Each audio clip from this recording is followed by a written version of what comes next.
नमस्कार विद्यार्थियों, अब हम आगे चलते हैं। मैं आपको आचार्य रामचंद्र शुक्ल का मनोविकारात्मक निबंध क्रोध पढ़ा रही थी। तो अब हम आगे चलते हैं कि बहुत दूर तक हम ये बात कर रहे थे कि क्रोध में जो क्षमा की सीमा है, जो क्षमा की अंतिम सीमा है, वो कहाँ तक थी, और क्रोध में आगे जाने पर क्रोध की क्या उसकी सीमा कहाँ तक रहेगी और किस कारण से रहेगी। बहुत दूर तक बहुत काल से पीड़ा पहुंचाते चले आते हुए किसी घोर अत्याचारी का बना रहना ही लोक की क्षमा की सीमा है। लोक मतलब जन जो है, कोई व्यक्ति बहुत समय से लोगों को पीड़ा पहुंचा रहा है और वो फिर भी बना हुआ है, उसका अस्तित्व इस संसार सागर में है, यह लोक की क्षमा की सीमा है। लेकिन अगर वो इसके आगे भी करेगा, जैसे शिशुपाल का उदाहरण दिया है आचार्य रामचंद्र शुक्ल ने। शिशुपाल को श्री कृष्ण ने वरदान दिया था कि मैं 100 गालियों तक तुझे माफ कर दूंगा, लेकिन जब 100 गालियों से ज्यादा बढ़ी तो उन्होंने उसे माफ नहीं किया। तो एक क्षमा की भी एक सीमा होती है। मैंने जैसा कि आप लोगों को पहले बताया, क्षमा सोहती उस भुजंग को जिसके पास गरल हो, उसको क्या जो दंतहीन विषहीन विनीत सरल हो। तो क्षमा भी एक अत्याचारी का लोक में बना रहना, लोक की क्षमा की सीमा है। लेकिन अगर वो बहुत अधिक अत्याचार करेगा तो क्षमा की सीमा नहीं दिखाई देगी। नैराश्य, कायरता और शिथिलता ही छाई पड़ेगी। ऐसी उदासी और छाया के बीच आशा, उत्साह और तत्परता की प्रभा जिस क्रोधाग्नि के साथ फूटती दिखाई पड़ेगी, उसके सौंदर्य का अनुभव सारा लोक करेगा कि इसके आगे क्षमा नहीं दिखाई देगी। लेकिन नैराश्य, कायरता और शिथिलता,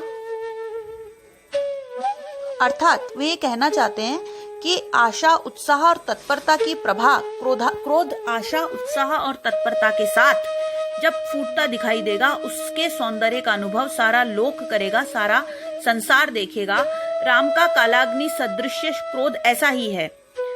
जब रामायण में एक प्रसंग आता है कि रावण जो है वो विभीषण से पूछता है कि बता, तू कैसे राम को जानता है, तू क्यों मुझे इस तरीके की सलाह दे रहा है कि मैं सीता को छोड़ दूं।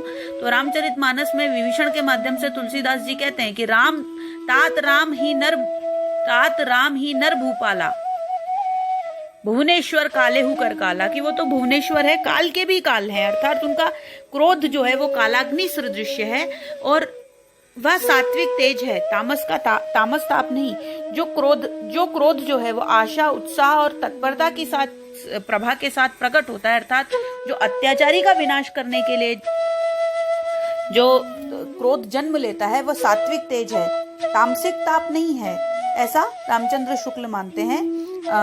जब जब होए धर्म की हानि, बाढ़ ही असुर अधम अभिमानी, तब तब प्रभु धरि मनुज शरीरा, हरई कृपा निधि सज्जन पीरा। तो सज्जनों की पीर हरने के लिए जो सौंदर्य है ना, वो अत्याचारी को मारना है, वो हत्या नहीं कही जाती, वध कहा जाता है। तो जो क्रोध जो है वो आशा, उत्साह और तत्परता की प्रभा के साथ उत्पन्न होता है, वह क्रोध जो है वो इस संसार सागर का सात्विक तेज से उत्पन्न क्रोध होता है।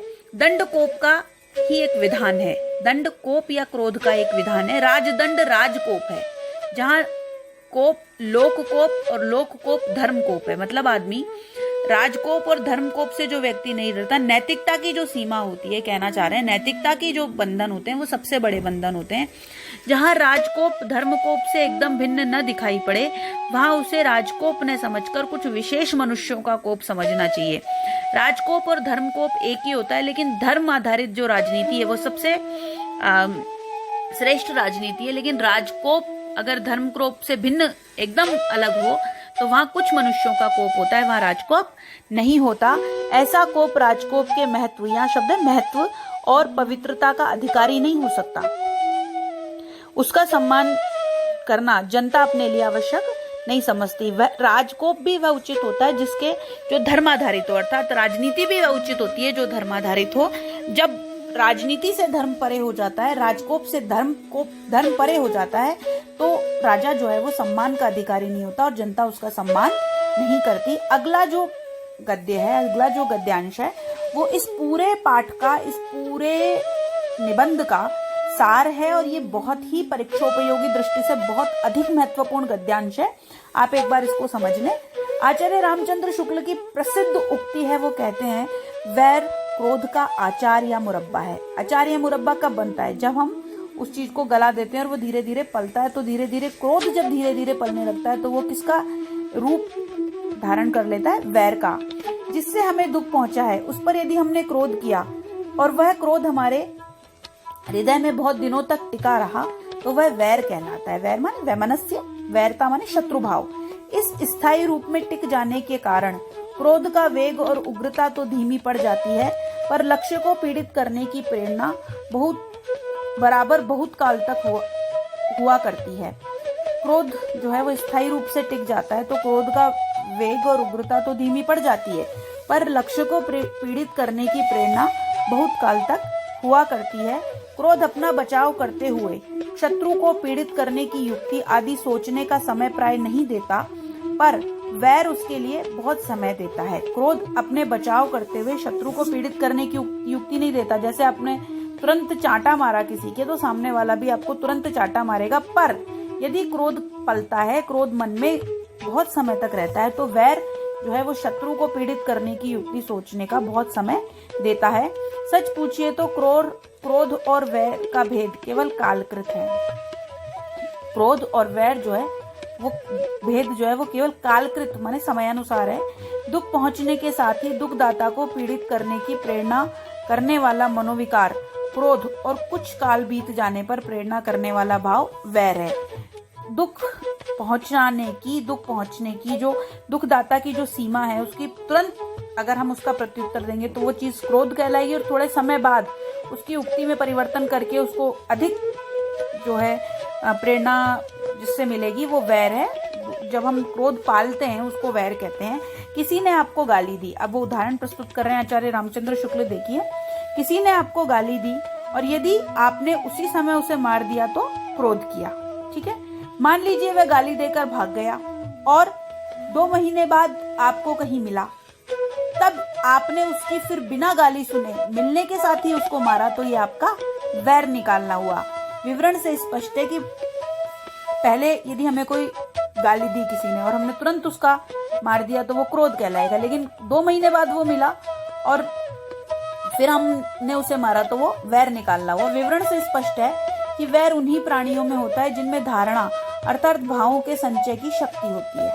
वैर उन्हीं प्राणियों में होता है जिनमें धारण करना भावों के संचय की शक्ति होती है। पशु और बच्चे किसी से वैर नहीं मानते, किंतु चूहे बिल्ली के संबंध वैर नाम अलंकारिक है। चूहे बिल्ली का संबंध मतलब वैर होना, बिल्ली चूहे की शत्रु होती है। आदमी का न आम अंगूर से कुछ वैर है न भेड़ और बकरे से। पशु और बच्चे दोनों क्रोध करते हैं और थोड़ी देर बाद दोनों भूल जाते हैं। आदमी का अंगूर और आम से कुछ वैर नहीं है, और भेड़ और बकरे से मतलब आदमी आम और अंगूर भी खाता है और भेड़ और बकरा भी खाता है। पशु और बच्चे दोनों क्रोध करते हैं, थोड़ी देर बाद दोनों भूल जाते हैं। अगला देखिए, क्रोध का एक हल्का रूप है चिड़चिड़ाहट। जब कोई आदमी चिड़चिड़ा जाता है उसका हल्का रूप है, जिसकी व्यंजना प्राय शब्दों तक ही रहती है। इसका कारण भी वैसा उग्र नहीं होता। कभी कभी चित्त व्यग्र रहने से, किसी प्रवृत्ति में बाधा पड़ने से या किसी बात का ठीक सुभीता न बैठने से, सुभीता मतलब उसका बात अच्छी न लगने से अकारण ही लोग चिड़चिड़ा उठते हैं। ऐसे सामान्य कारणों के अवसर बहुत अधिक आते हैं। इससे चिड़चिड़ाहट स्वभावगत होने की संभावना बहुत अधिक रहती है।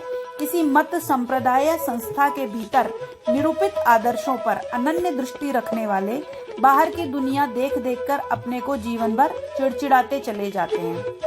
अर्थात सीधी सी बात है, आजकल लोगों को दूसरे के सुख से शांति नहीं पहुंचती, वो लोग दूसरे के दुख से दुखी होते हैं, है ना। दूसरे को बढ़ता हुआ देख करके ईर्ष्याजन्य जो क्रोध होता है वो चिड़चिड़ाहट कहलाता है। ऐसे सामान्य कारणों के अवसर बहुत अधिक आते रहते हैं। इससे चिड़चिड़ाहट स्वभावगत होने की संभावना बहुत अधिक रहती है। किसी मत संप्रदाय या संस्था के भीतर निरूपित आदर्शों पर ही अनन्य दृष्टि रखने वाले बाहर की दुनिया देख कर अपने जीवन भर चिड़चिड़ाते चले जाते हैं। जिधर निकलते हैं रास्ते भर उनका मुंह बिगड़ा रहता है। चिड़चिड़ाहट एक प्रकार की मानसिक दुर्बलता है ना, मानसिक शब्द है। चिड़चिड़ाहट एक प्रकार की मानसिक दुर्बलता है। इसी से यह रोगियों और बुढ़ों में अधिक पाई जाती है। इसका स्वरूप उग्र और भयंकर न होने से विशेषतः बालकों की विनोद की एक सामग्री हो जाती है। बालकों को कुछ चिड़चिड़े बुढ़ों को चिढ़ाने में बहुत आनंद आता है। कुछ विनोदी बुढ़े भी चिढ़ने की नकल किया करते हैं। कोई राधा कृष्ण कहने से, कोई सीताराम पुकारने से, कोई करेले का नाम लेने से चिढ़ता है। अपने पीछे लड़कों की अच्छी खासी भीड़ लगाए फिरता है। कोई बैंगन से भी लड़कियां चिढ़ती हैं। लड़कियों को बैंगन कह दो, बैंगन ले ले, वो चिढ़ेंगी। बैंगन की सब्जी खा ले, बहुत चिढ़ती हैं। जिस प्रकार से लोगों को हंसाने के लिए कुछ लोग मूर्ख या बेवकूफ बनते हैं, उसी प्रकार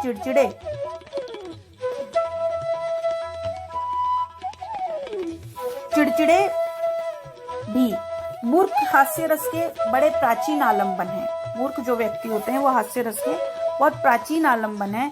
न जाने कब इस संसार की रुखाई के बीच हास्य का विकास करते चले आ रहे हैं। जो लोग चिड़चिड़ाते हैं, दूसरे लोग उनको उद्वेलित करके बहुत आनंद लेते हैं। आज भी दुनिया को हंसाने का हौसला बहुत कुछ उन्हीं की बरकत से होता है। आजकल भी दुनिया को जो वो लोग हंसाते हैं, वो अपनी चिड़चिड़ाहट से दूसरों को हंसाते हैं। किसी बात का बुरा लगना, उसकी असह्यता का शोभयुक्त आवेगपूर्ण अनुभव होना अमर्ष कहलाता है। अमर्ष एक नया क्रोध का भाव है। वो देखिए, वो क्रोध के, ये सब क्रोध के सहायक बताए उन्होंने। अंतिम ये जो पैराग्राफ है, अंतिम जो गद्यांश है, इसको देखिए।